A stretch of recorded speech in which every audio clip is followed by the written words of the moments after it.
찬송가 1장 만복의 근원 하나님을 함께 부르심으로 2020년 9월 28일 월요일 새벽 예배를 시작합니다.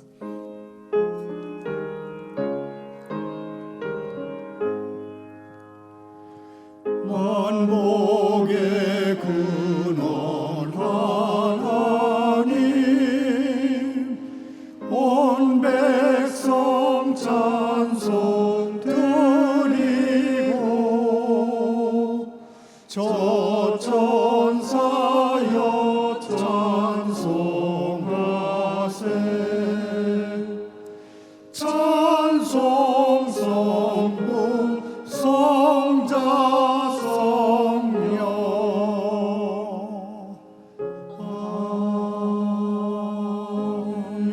아멘. 계속해서 384장 나의 갈 길 다 가도록을 함께 부릅니다.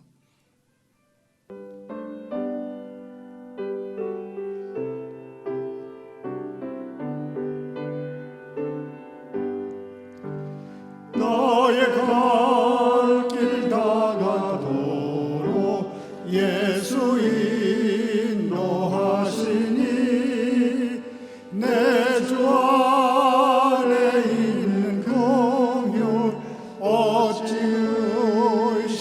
의심하리요 믿음으로 사는 이는 하늘 위로 받겠네 무슨 일을 만나든지 만사형통하리라 무슨 일을 만나든지 만사형통하리라 나의 갈 길 다 가도록 예수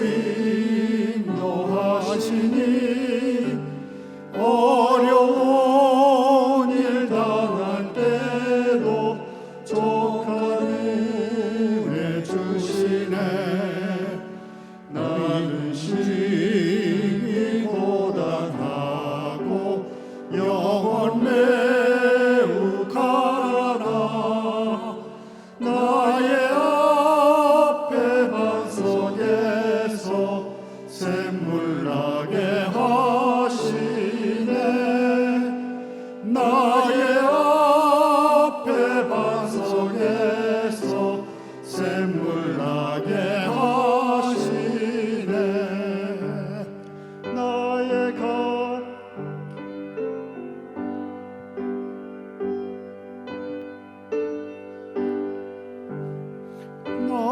갈 길 다 가도록 예수 인도하시니 그의 사랑 어찌 큰지 말로 할 수 없도다 성령 감화 받은 영혼 하늘나라 갈 때에 영영 고를 나의 찬송 예수 인도하셨네 영영 고를 나의 찬송 예수 인도하셨네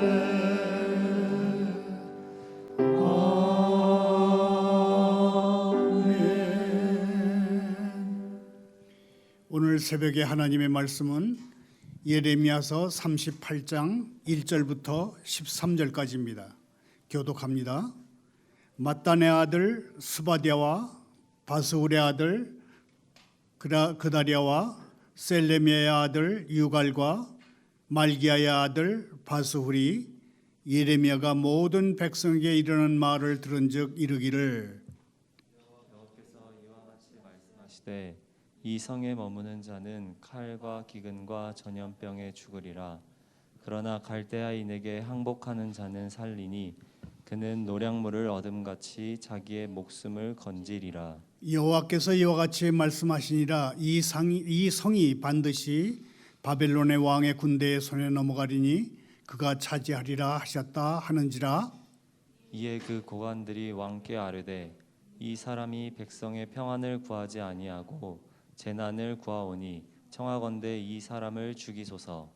그가 이같이 말하여 이 성에 남은 군사의 손과 모든 백성의 손을 약하게 하나이다. 시드기야 왕이 이르되 보라 내가 너희 손 안에 있느니라. 왕은 조금도 너희를 거스를 수 없느니라 하는지라. 그들이 예레미야를 끌어다가 감옥들에 있는 왕의 아들 말기야의 구덩이에 던져 넣을 때에 예레미야를 줄로 달아 내렸는데 그 구덩이에는 물이 없고 진창뿐이므로 예레미야가 진창 속에 빠졌더라. 왕국 내시 구스인 에벤멜렉이 그들이 예레미야를 구덩이에 던져 넣었음을 들으니라. 그때에 왕이 베냐민 문에 앉았더니 에벤멜렉이 왕궁에서 나와 왕께 아뢰어 이르되 내 주 왕이여 저 사람들이 선지자 예레미야에게 행한 모든 일은 악하나이다. 성중에 떡이 떨어졌거늘 그들이 그를 구덩이에 던져 넣었으니 그가 거기에서 굶어 죽으리이다 하니 왕이 구스 사람 에벤멜렉에게 명령하여 이르되 너는 여기서 30명을 데리고 가서 선지자 예레미야가 죽기 전에 그를 구덩이에서 끌어내라. 에벤멜렉이 사람들을 데리고 왕궁 곳간 밑방에 들어가서 거기에서 헝겊과 낡은 옷을 가져다가 그것을 구덩이에 있는 예레미야에게 밧줄로 내리며 구스인 에벤멜렉이 예레미야에게 이르되 당신은 이 헝겊과 낡은 옷을 당신의 겨드랑이에 대고 줄을 그 아래에 대시오.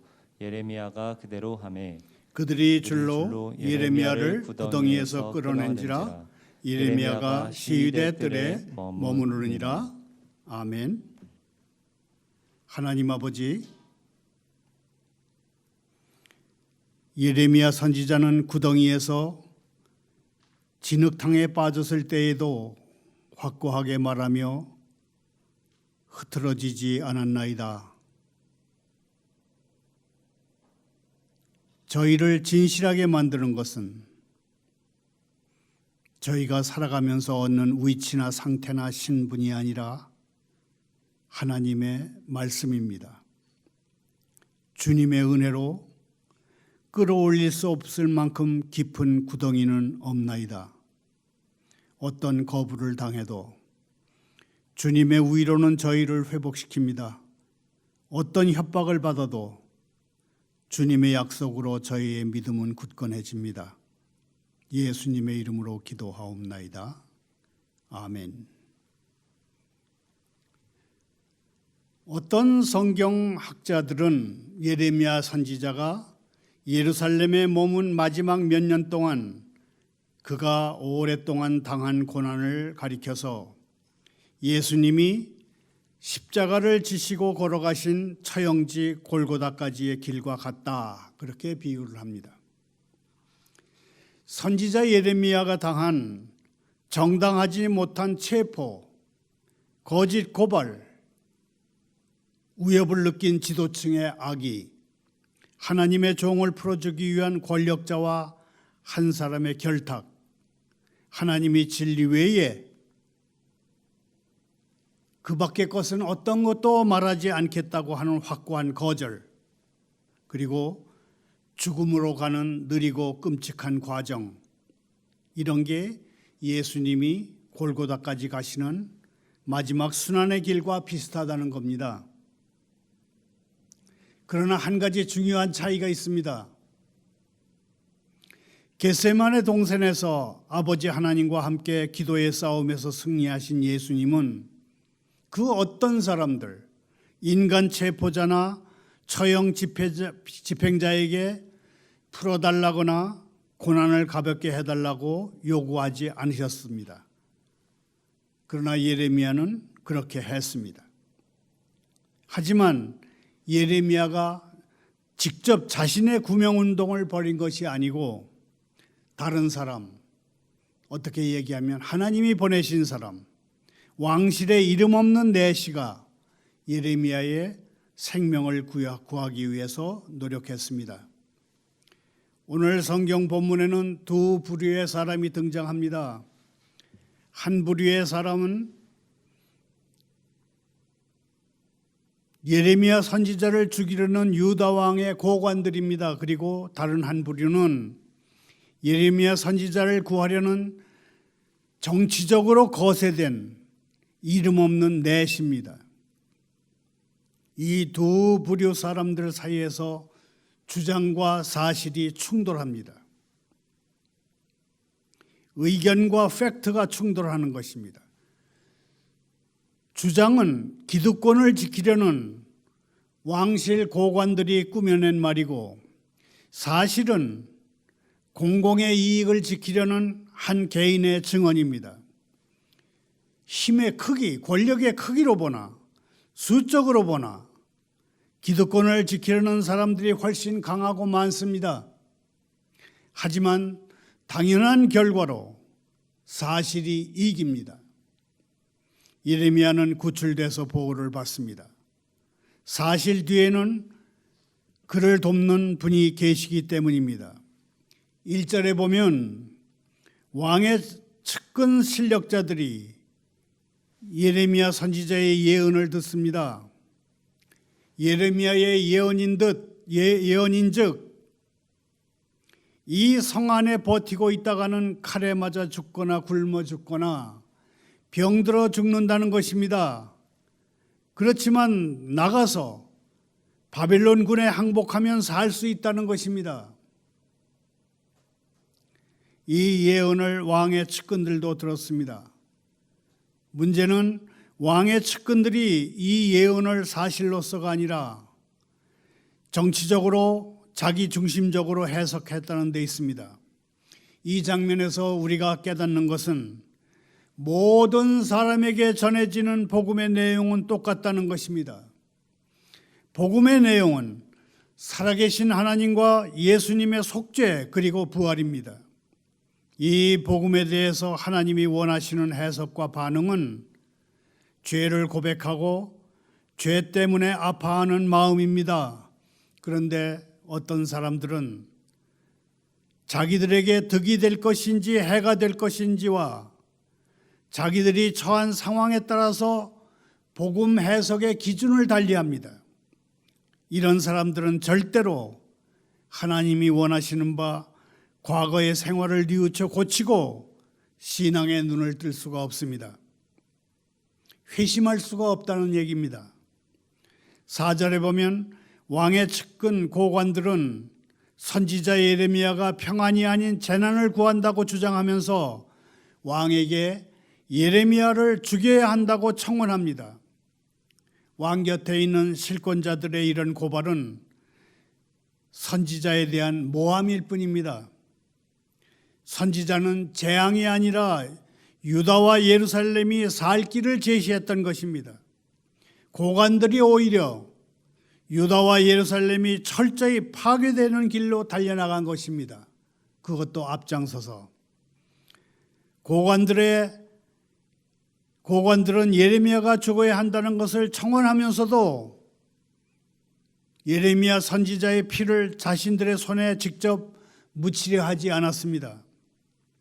왕의 측근들은 아마도 예레미야 26장 14절 15절에 너희가 나를 죽이면 반드시 무죄한 피를 너희 몸과 이 성과 이 성 주민들에게 돌리는 것이니라고 한 무서운 경고 말씀을 기억했던 것 같습니다.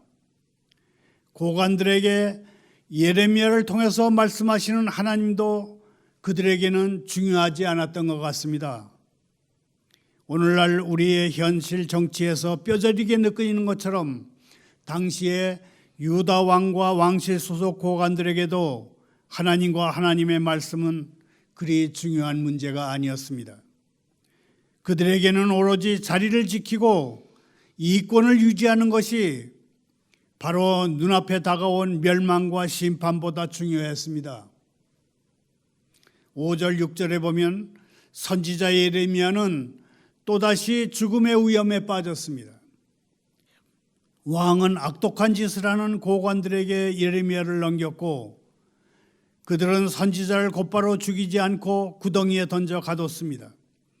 선지자가 던져진 구덩이는 도시 하수구의 밑바닥처럼 질척거리고 악취가 나는 그런 곳이었을 것이고 바로 그것이 감옥입니다. 선지자는 음식도 물도 없는 어둠 속에서 그 진창에 빠져서 서서히 죽어가는 공포에 직면했을 것입니다. 그러면 이제 하나님의 약속은 어떻게 되는 것입니까? 하나님의 대변인 노릇을 충성스럽게 해온 선지자의 기도는 그냥 허공을 치는 그런 것이 돼버리고 마는 것입니까? 선지자는 하나님이 명령하신 태에서 출생해서 이렇게 하나님께로부터 버림받은 곳에서 죽는 것입니까?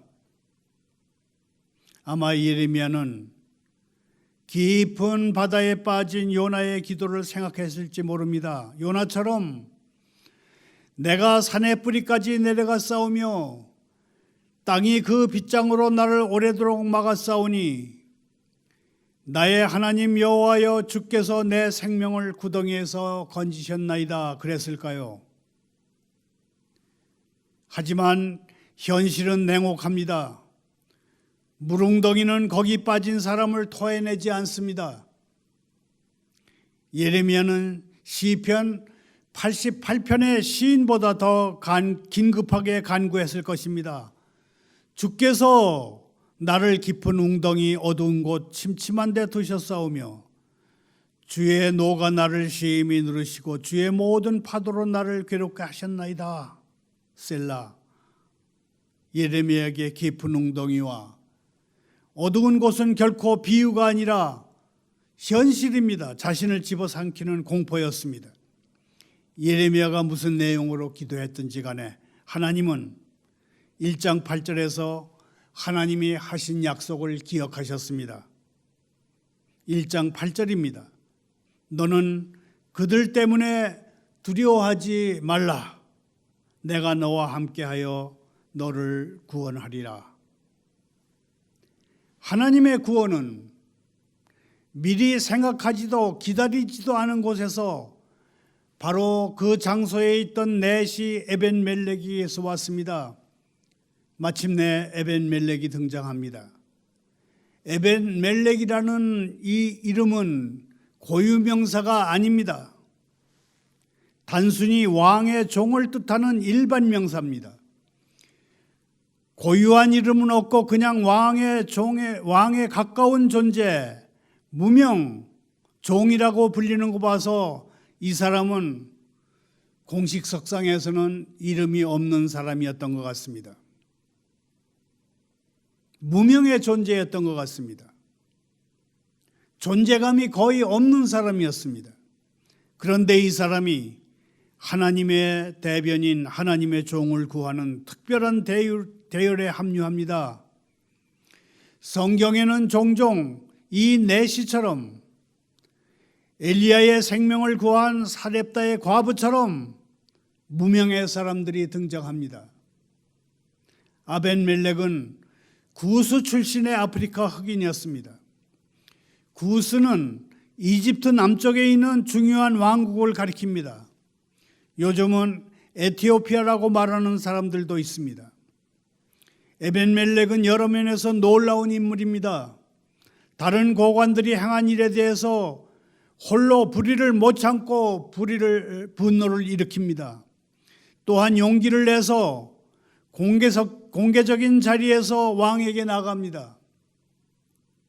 그리고 그 자리에 모인 모든 사람들이 공공의 적이라고 지목해버린 예레미야를 위해서 왕에게 두 가지를 담대하게 호소합니다. 하나는 고관들이 예레미야에게 행한 일은 악하다는 것입니다. 다른 하나는 예레미야가 지금 빵도 물도 없는 진창에서 죽을 위기에 처했다는 것입니다. 에벤멜렉은 하나님이 예레미야를 구하시기 위해 사용하신 사람이었습니다. 그는 지략을 발휘해서 예레미야를 구했습니다. 위기의 순간에 의인이 누구인지를 알 수 있습니다. 말만으로 용감하고 의로운 사람이 많았지만 정작 자신의 생명을 걸고 의를 위해 행동한 사람은 이 이방인 넷시 같은 사람이었습니다. 왕은 넷시의 아벨멜렉의 말을 듣고 서둘러 조치합니다.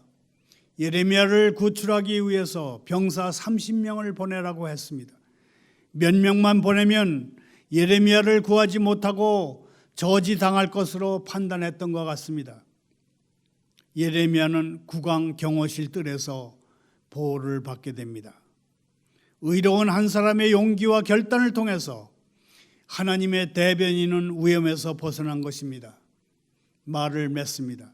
시편 133편 1절 3절을 함께 읽겠습니다. 보라, 형제가 연합하여 동거함이 어찌 그리 선하고 아름다운지요. 헐몬의 이슬이 시온의 산들에 내린 같도다. 거기서 여호와께서 복을 명하셨나니 곧 영생이로다. 거룩한 백성들 사이의 연합은 마음이 서로 맞지 않아서 항상 충돌하는 사람들까지도 하나로 만듭니다. 헐몬의 이슬이 시온에 내리는 것이 기적인 것처럼 다채로운 문화와 인종과 계급을 가진 이들이 주님 안에서 한 덩어리가 되는 연합은 그야말로 초자연적인 사건입니다. 세상은 우리가 인종과 문화의 장벽을 넘어서서 서로 사랑하는 모습을 보고 아, 저 사람들이 그리스도인들이야. 그렇게 알아봅니다. 코로나19 바이러스 전염병 앞에 모든 나라, 모든 사람이 강시처럼 얼어붙어 있는 모습을 보이고 있습니다. 전 세계의 교회들은 이제 교회 건물을 폐쇄하고 각자 가정에서 온라인 예배를 드려야 하는지를 놓고 논쟁을 벌이고 있습니다. 그런데 하나님과 팬데믹이라는 책을 쓴 톰 라이트 교수는 우리 보고 이렇게 얘기합니다. 교회 건물이 가지는 의미, 교회 건물의 의미를 다시 생각해야 된다. 그렇게 얘기합니다. 교회 건물은 세상을 피하는 도피처가 아니다. 교회 건물은 세상으로 나아가는 교두보다. 그렇게 얘기합니다. 자막을 따라 함께 읽어보겠습니다. 교회 건물은 세상을 피하는 도피처가 아니라 세상으로 나아가는 교두보다. 교회 건물은 세상을 피하는 도피처가 아니라 세상으로 나아가는 교두보입니다. 다리 끝입니다. 거기서 출발하는 곳입니다. 팬데믹 시대에 그래도 한 가지 다행스럽게 여겨지는 것은 한 번도 교회 건물 앞에 가지 않은 사람들이 나는 인터넷으로 교회에 가봤다? 그런 반응을 보이는 점입니다. 어떻게 보면 전염병이 만들어내는 매우 흥미로운 발전이라고 할 수 있겠습니다. 권력으로부터 격리와 유배를 강요받고 권력으로부터 고립과 추방을 강제당하는 이 시기에 우리는 틀림없이 많은 것을 배울 것이지만 우리 건물이 사회 안에서 원래 계획된 용도대로 기능할 날이 오도록 기도해야 합니다. 여기 모인 소수의 사람들처럼 안전수칙을 지키면서 교회에 나와서 할 수 있으면 예배드리고 기도하고 같이 찬송해야 합니다. 사탄이 교회에는 못 들어오니 교회 안에 있으면 안전하다. 그렇게 말해서는 안 됩니다. 그렇게 말하는 사람의 말을 믿고 안전규칙을 무시해서는 안 됩니다.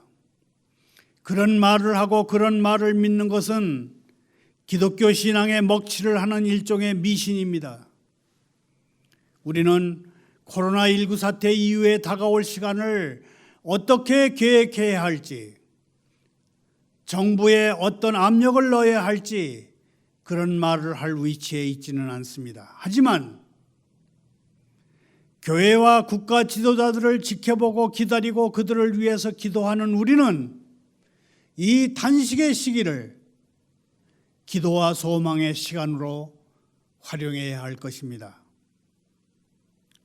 그 옛날 이집트 파라오 궁정의 요셉처럼 상처 입은 하나님의 세상에 창의적이고 치유하는 정책과 행동을 불러올 현명한 인간 지도력과 주도권을 소망하면서 우리는 기도와 소망의 시간으로 이 시기를 활용해야 될 것이라고 생각합니다. 감사합니다. 기도합니다. 하나님 아버지, 평안에 매는 줄로 성령이 하나 되게 하신 것을 힘실어 지키라 하신 주님, 주님의 백성을 연합과 조화, 사랑과 용납, 인내에 다시 헌신하게 하십시오. 주님의 말씀 안에서 겸손하고 온유하게 평화의 띠로 묶어 하나 되게 하신 것을 잘 지키게 도와주십시오. 팬데믹 시대, 저희를 죽이려는 무서운 질병에서 저희를 지켜주십시오. 온 세계가 겪는 재앙을 보시고 마음을 돌이키셔서 심판의 손을 거둬주십시오. 저희와 죽음 사이가 한 걸음밖에 되지 않던 시간들을 돌이켜봅니다. 저희가 사형 선고를 받은 것과 같은 때가 여러 번 있었습니다. 저희가 무덤의 문에 서서 여생을 빼앗기리라 생각했으나 주님이 저희를 건져내시고 저희의 모든 죄를 주님의 등 뒤로 던지셨습니다. 감사합니다. 예수님의 이름으로 기도하옵나이다. 아멘.